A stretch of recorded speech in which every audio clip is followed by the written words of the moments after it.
সম্মানিত মুহতারাম হাজিরিন, আপনারা যারা দেশ এবং প্রবাস থেকে আমার এই লাইভটি দেখতেছেন, আশা করি আপনারা সকলে লাইভের শুরু থেকে শেষ পর্যন্ত ইনশাআল্লাহ কথাগুলো মনোযোগ সহকারে শ্রবণ করবেন। আশা করি অনেক উপকৃত হবেন ইনশাআল্লাহ।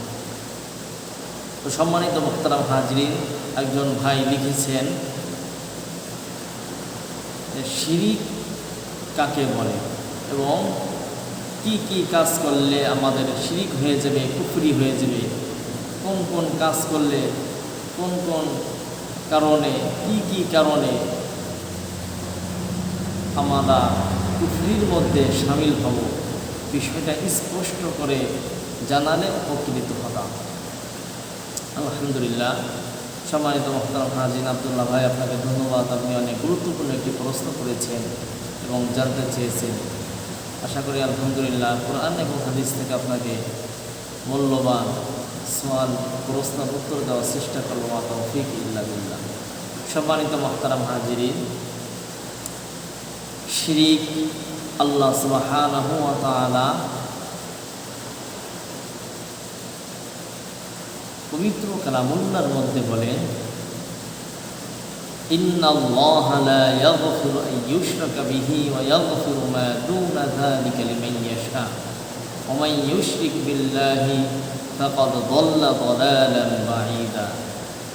আল্লাহ তাআলা বলেন, নিশ্চয়ই আল্লাহ তাআলার সাথে শরীক করাকে আল্লাহ সুবহানাহু ওয়া তাআলা ক্ষমা করেন না। এছাড়া সব কিছু যাকে ইচ্ছা আল্লাহ চাইলে ক্ষমা করতে পারেন।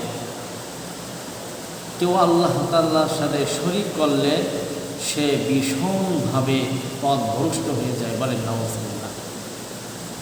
সম্মানিত মুহতারাম হাজির, শিরিক একটি পাওয়ারফুল গুনাহ। সবচাইতে বড় গুনাহ হচ্ছে শিরিক, আল্লাহ তাআলার সাথে কি করা? শিরিক করা। এই জন্য সম্মানিত মুহতারাম হাজির, যদি কোনো বান্দা শিরকি গুনাহ করে, আমরা একটু ভালো করে শুনব, যদি কোনো বান্দা শিরকি গুনাহ করে এবং তওবা না করে মৃত্যুবরণ করে, তাহলে সে অবশ্যই চিরস্থায়ী জাহান্নামী, বলে নাউজুবিল্লাহ। যদি কোনো বান্দা শিরকি গুনাহ করেন নাই কিন্তু তওবা না করে মৃত্যুবরণ করেছে ঈমানি অবস্থায়, ঈমানি হালাতে, আল্লাহ চাইলে কোনো না কোনো একদিন তার শাস্তি শেষ হলে আল্লাহ তাআলা অবশ্যই তাকে জান্নাত দিয়ে দিবেন, বলেন সুবহানাল্লাহ। যদিও তার যারা পরিমাণ ঈমান থাকে, যারা পরিমাণ যদি তার ঈমান থেকে আমল থাকে, আল্লাহ তাআলা অবশ্যই তাকে কোনো না কোনো একদিন জান্নাত দিয়ে দিবেন, বলেন সুবহানাল্লাহ। কিন্তু যদি কোনো বান্দা শিরিক করে, শিরিক অবস্থায় মৃত্যুবরণ করে মারা যায় এবং তওবা না করে যদি মারা যায়, তাহলে তার জন্য চিরস্থায়ী জাহান্নাম, বলে নাউজুবিল্লাহ। কারণ আল্লাহ পাক রব্বুল আলামিন পবিত্র কালামুল্লাহর মধ্যে বলেন, ওয়ালাকাদ উহিয়া ইলাইকা ওয়া ইলাল্লাযীনা মিন ক্বাবলিক লাইন আশরাকতা লায়াহবাতান্না আমালুকা ওয়া লাতাকুনান্না মিনাল খাসিরিন। আল্লাহ সুবহানাহু ওয়া তাআলা বলেন, হে রাসূল, আপনার প্রতি এবং আপনার পূর্ববর্তীদের প্রতি এই মর্মে ওহী নাজিল করা হয়েছে যে আপনি যদি শিরিক করেন তাহলে অবশ্যই আপনার সকল আমল বিনষ্ট হয়ে যাবে এবং আপনি ক্ষতিগ্রস্তের অন্তর্ভুক্ত হবেন, বলে নাউজুবিল্লাহ। তো সম্মানিত মুহতারাম হাজির, আল্লাহ তাআলা অন্য আয়াতের মধ্যে বলেন, যারা শিরিক করে তারা হচ্ছে মুশরিক, তাদের ঠিকানা হচ্ছে একমাত্র জাহান্নাম। আল্লাহ তাআলা বলেন, ইন্নাহু মান ইউশরিক বিল্লাহি ফাকাদ হারামাল্লাহু আলাইহিল জান্নাহ ওয়া মাওয়াহুন নার ওয়া মা লিয-যালিমিনা মিন আনসার। আল্লাহ সুবহানাহু ওয়া তাআলা বলেন, যে ব্যক্তি আল্লাহ তাআলার সাথে শরীক করল, আল্লাহ তাআলা তার জন্য জান্নাত অবশ্যই হারাম করবেন এবং তার স্থান হবে জাহান্নামে, তার ঠিকানা হবে জাহান্নাম। এবং আল্লাহ সুবহানাহু ওয়া তাআলা আরও বলেন, জালিমদের জন্য কোনো সাহায্যকারী থাকবে না, বলেন নাউজুবিল্লাহ। বিশ্বনবী জনাবে মুহাম্মদ মুস্তাফা সাল্লাল্লাহু আলাইহি ওয়াসাল্লাম বলেন, লা তুশরিক বিল্লাহি শাইআ ওয়া ইন কুতিলতা ওয়া হুযিকতা। তুমি কখনোই শরীক করো না, যদিও তোমাকে হত্যা করা হয়, যদিও তোমাকে আগুনে জ্বালিয়ে দেওয়া হয়, তারপরও তুমি কখনোই শিরিক করবে না, আল্লাহ তাআলার সাথে শরীক করবে না। সম্মানিত মুহতারাম হাজিরিন, এই জন্য এই ছিল শিরিকের আলোচনা। এই জন্য আমরা কেউ শিরিক করব না, শিরিকি গুনাহ আমরা কেউ করব না। এই জন্য আমরা আল্লাহ সুবহানাহু ওয়া তাআলা যেন আমাদের সকলকে এই শিরিকি গুনাহ থেকে আল্লাহ তাআলা আমাদের সকলকে যেন হেফাজত করে দেন, যেন আমরা সকলে বলি আমিন। সম্মানিত মুহতারাম হাজিরিন, উপমহাদেশে ভারত, পাকিস্তান, বাংলাদেশে আমাদের উঠা বসা, কথাবার্তা, চলাফেরা, আমরা এমন কিছু কথা বলি যেই কথাগুলোর দ্বারা আমাদের কুফরি হয়ে যায়। আমাদের না বুঝে না জেনে আমরা সদা সর্বদা কুফরি কাজ করতেছি, কুফরি কথা বলতেছি। এই কুফরি করলে কি হবে এটাও আমাদের জানার দরকার। কারণ কুফরির শাস্তি হলো আল্লাহ তাআলা পবিত্র কালামুল্লাহর মধ্যে বলেন, ইন্নাল্লাযীনা কাফারু ওয়া মাতু ওয়া হুম কুফফার ওয়া মাতু ওয়া হুম কুফফার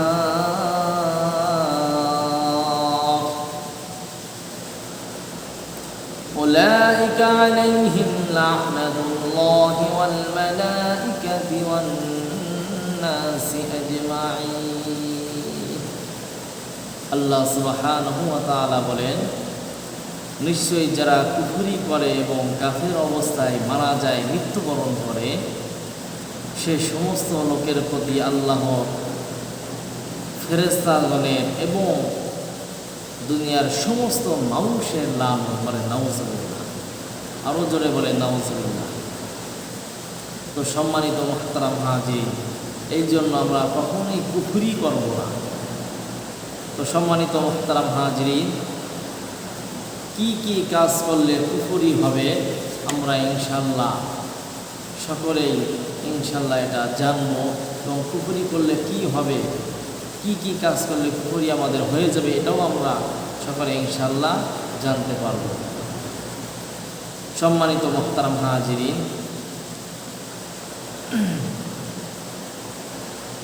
কুফরি কালাম, ঈমান ইসলামের স্বীকৃতির পরও অনেক সময় মানুষের এমন কথাবার্তা বা কাজকর্ম প্রকাশিত হয় যার দ্বারা তার অজান্তেই তার ঈমান চলে যায়, সে কাফের হয়ে যায়, অথচ সে বোঝেও না যে সে তার কি সর্বনাশ হয়েছে।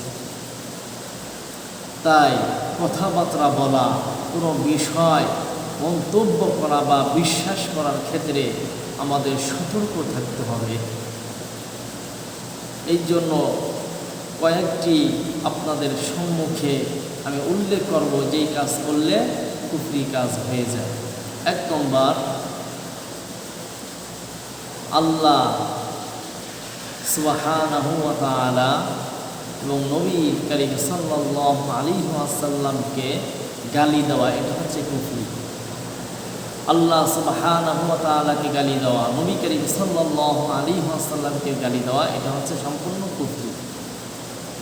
2 নম্বর, আল্লাহ ও আল্লাহর রাসূলের কোনো হুকুমকে খারাপ মনে করা এবং এর ত্রুটি বিচ্যুতি তালাশ করা, এটা হচ্ছে কুফরি। ফেরেশতাদের সম্পর্কে কটূক্তি করা, বেহেশতের হুর গিলমানদের সম্পর্কে কটূক্তি করা, বিশ্বনবী জনাবে মুহাম্মদ মুস্তাফা সাল্লাল্লাহু আলাইহি ওয়াসাল্লামকে সর্বশেষ নবী হিসাবে বিশ্বাস না করা। কারণ নবী করিম সাল্লাল্লাহু আলাইহি ওয়াসাল্লাম বলেছেন যে আমি আনা খাতামুন নাবিয়্যিন লা নাবিয়্যা বাদি, আমি শেষ নবী, আমার পরে আর কোনো নবী আসবে না। সুতরাং এটাকে আমাদের অবশ্যই বিশ্বাস করতে হবে যে নবী করিম সাল্লাল্লাহু আলাইহি ওয়াসাল্লামের পরে আর কোনো নবী আসবে না। সম্মানিত মুহতারাম হাজির, এরপরে কারো মৃত্যুতে আল্লাহ সুবহানাহু ওয়া তাআলার উপর অভিযোগ করা, এরূপ কথাবার্তা বলা যে আল্লাহ সুবহানাহু ওয়া তাআলা বলল আমি এমন কাজ কখনোই করব না, এরূপ আগ্রহ পেশ করা যে যদি আমি কাফের হতাম তাহলে কতই না ভালো হতো, নামাজ পড়ে কী লাভ, এমন কথাবার্তা বলা, আজানের ধ্বনি সম্পর্কে কটূক্তি করা, হারাম বস্তুকে হালাল বা হালালকে হারাম মনে করা। আমরা একটা জিনিস হারাম খাচ্ছি সেটাকে হালাল মনে করা, হালালকে আবার হারাম মনে করা, এটাও কুফরি। হারাম বস্তু ভক্ষণ করার সময় বিসমিল্লাহ বলা, এটাও কুফরি। জ্যোতিষী বা কোনো গণকের ভবিষ্যৎবাণী বা গায়েবী খবর বিশ্বাস করা, এটাকে কুফরি বলা হয়। কোনো মানুষের প্রতি এরূপ বিশ্বাস রাখা যে সে তিনি গায়েব জানে। সম্মানিত মুহতারাম হাজিরিন, আল্লাহ সুবহানাহু ওয়া তাআলা পবিত্র কালামুল্লাহর মধ্যে বলেন, ইন্নাল্লাহা ইনদাহু ইলমুস সাআহ ওয়া ইউনাজ্জিলুল গায়থ ওয়া ইয়া'লামু মা ফিল আরহাম ওয়া মা তাদরি নাফসুম মাযা তাকসিবু গাদা ওয়া মা তাদরি নাফসুম বিআইয়ি আরদিন তামুত ইন্নাল্লাহা আলীমুন খাবীর। এখানে 5টা কথা বলা হয়েছে গায়বী, যেটা আল্লাহ ছাড়া কেউ জানেন না। কারণ বান্দা জানে না যে সে আগামীকাল কি উপার্জন করবে, কি খাবে, কি রিজিক। বান্দা জানে না বৃষ্টি কখন হবে, কোন সময় হবে। বান্দা জানে না তার মৃত্যু কখন হবে। বান্দা জানে না যে তার ছেলে হবে না মেয়ে হবে, তার রেহেমে কি আছে, এটা একমাত্র আল্লাহ সুবহানাহু ওয়া তাআলাই জানেন। বান্দা জানে না যে কিয়ামত কখন হবে, কবে হবে, কখন সংঘটিত হবে, এটা একমাত্র আল্লাহ সুবহানাহু ওয়া তাআলাই জানেন। এটা হচ্ছে গায়েবী ইলম, কারণ আল্লাহ সুবহানাহু ওয়া তাআলা গায়েব জানেন। যদি কেউ এরূপ বিশ্বাস করে যে নবী রাসূল এবং পৃথিবীর কোনো মানুষ গায়েব বিশ্বাস করে, গায়েব জানেন, তাহলে এটা অবশ্যই কুফরি হবে। বলেন নাউজুবিল্লাহ। সম্মানিত মুহতারাম হাজিরিন, আল্লাহ ছাড়া অন্য কারো নামে পশু জবে করা, এটা হচ্ছে কুফরি। এই সব কথা, বিশ্বাস ও কাজ কুফরি, সম্পূর্ণ কুফরি। সুতরাং জেনে শুনে ইচ্ছাকৃতভাবে যদি কেউ এই সব কুফরি করে তাহলে তার ঈমান অবশ্যই চলে যাবে এবং নামাজ, রোজা, হজ, যাকাত ও ইবাদত বন্দেগী সব কিছুই বাতিল হয়ে যাবে এবং তার স্ত্রী তালাক হয়ে যাবে। এমন তো অবস্থায় তার তওবা করে মুসলমান হতে হবে এবং বিবাহ দোহরাতে হবে, অন্যথায় সে কাফির হিসেবে গণ্য হবে এবং চিরস্থায়ী জাহান্নামী হবে। বলেন নাউজুবিল্লাহ।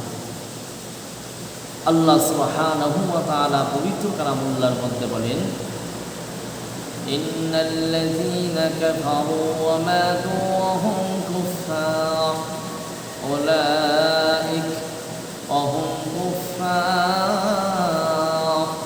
উলাইকা আলাইহিম লা'নাতুল্লাহি ওয়াল মালাইকাতি ওয়ান নাসি আজমাইন। যারা কুফরি করে এবং কুফরি অবস্থায় মৃত্যুবরণ করে তাদের উপর আল্লাহ তাআলার লানত, ফেরেশতাদের লানত এবং সমস্ত মানুষের লানত। অন্য আয়াতের মধ্যে আল্লাহ তাআলা বলেন, ইন্নাল্লাযীনা কাফারু ওয়া মাতু ওয়া হুম কুফফার ফালান ইউকবালা মিন আহাদিহিম মিলউল আরদি যাহাবান ওয়া লাউ ইফতাদা বি উলাইকা লাহুম আযাবুন আলীম ওয়া মা লাহুম মিন নাসিরিন। আল্লাহ সুবহানাহু ওয়া তাআলা বলেন, যারা কাফির হয়েছে এবং কাফির অবস্থায় মৃত্যুবরণ করেছে তারা যদি সারা পৃথিবী পরিমাণ স্বর্ণ তাদের মুক্তিপণ হিসেবে দিতে চায় তবুও তা কবুল করা হবে না, গ্রহণ করা হবে না। তাদের জন্য রয়েছে যন্ত্রণাদায়ক আযাব এবং তাদের কোনো সাহায্যকারীও থাকবে না। বলেন নাউজুবিল্লাহ। সম্মানিত মুহতারাম হাজির, কুফরির শাস্তি সম্পর্কে আল্লাহ সুবহানাহু ওয়া তাআলা কোরআনের মধ্যে বলেন, ফাল্লাযীনা কাফারু কুত্তিআত লাহুম থিয়াবুম মিন নার ইউসাব্বু মিন ফাওকি রুউসিহিমুল হামীম ইউসহারু বিহি মা ফী বুতুনিহিম ওয়াল জুলুদ ওয়া লাহুম মাকামিউ মিন হাদীদ কুল্লামা আরাদু আন ইয়াখরুজু মিনহা মিন গাম্মিন উঈদু ফীহা ফাযূকু আযাবাল হারিক। যারা কুফরি করে তাদের জন্য প্রস্তুত করা হয়েছে আগুনের পোশাক, তাদের মাথার উপর ঢেলে দেওয়া হবে ফুটন্ত পানি, ফলে তাদের পেটে যা আছে তা এবং তাদের চামড়া গলে গলে বের হয়ে যাবে এবং তাদের জন্য থাকবে লোহার হাতুড়ি। যখনই তারা যন্ত্রণায় কাতর হয়ে জাহান্নাম থেকে বের হতে চাইবে, তখনই তাদেরকে ফিরিয়ে দেওয়া হবে এবং